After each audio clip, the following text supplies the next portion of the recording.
ઓમાનના દરિયામાં મિસાઇલ હુમલામાં દીવના યુવાનનું કરુણ મોત થતાં પરિવારમાં શોક છવાયો. ઓમાનના દરિયામાં ઓઇલ ટેન્કર શિપ એમટી સ્કાયલાઇટ પર મિસાઇલ હુમલામાં એક ભારતીય ક્રૂ મેમ્બરનું મોત થયું હતું. તે દીવના ખારવા સમાજનો દીક્ષિત અમરિક સોલંકી હતો. પરિવારમાં શોકનું મોજું છવાયું. મૃતક દીક્ષિત અમરિક સોલંકી મૂળ દીવના ભાવસરવાડાનો નિવાસી હતો, પરંતુ પરિવાર હાલ મુંબઈના કાંદિવલીમાં વસવાટ કરે છે. મૃતક અપરિણિત હતો. 1 મહિના પહેલા તેમની માતાનું પણ અવસાન થયું હતું અને આ કરુણ ઘટનાથી પરિવાર પર આભ તૂટી પડ્યું હતું.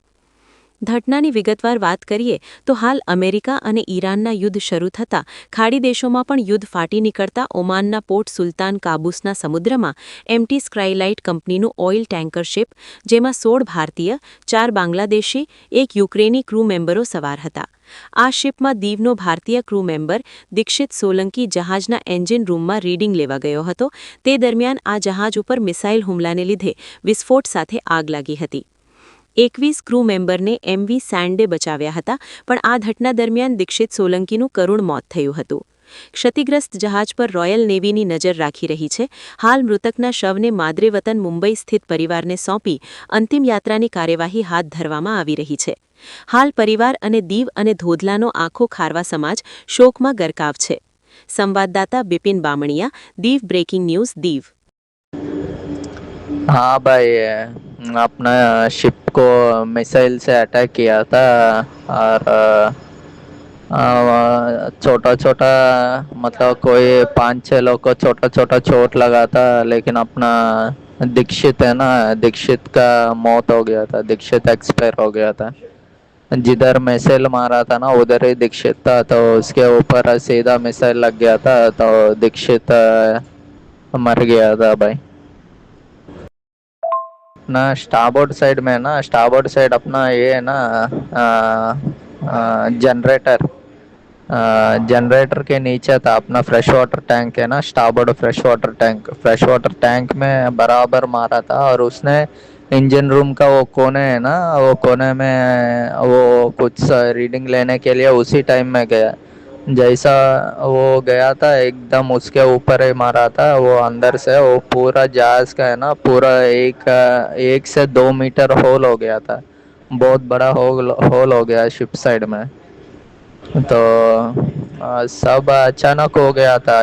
एक से 5 सेकंड के अंदर सब कुछ हो गया था. और इंजन रूम तो पूरा सब कुछ, मेन इंजन, बॉयलर, सब कुछ उड़ गया था. कुछ नहीं था इंजन रूम में, कुछ मतलब कुछ नहीं.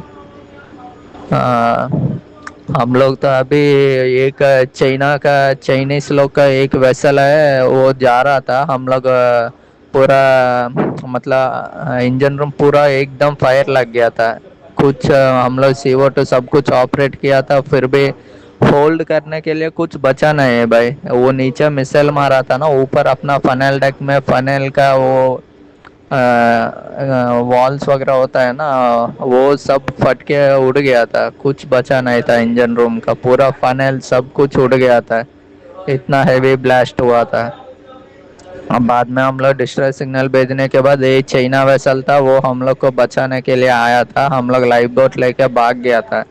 हम लोग को कितना सुबह 11 बजे हम लोग को मिसाइल मारा था, लेकिन शाम को हम लोग ऑलमोस्ट 7 बजे तक हम लोग अपना जहाज पे ही था. वो अपना दीक्षित को रिकवरी, वो किधर था, उसको किधर है, उसको बचाने के लिए सब लोग हम लोग रुका था. बहुत टाइम रुका था.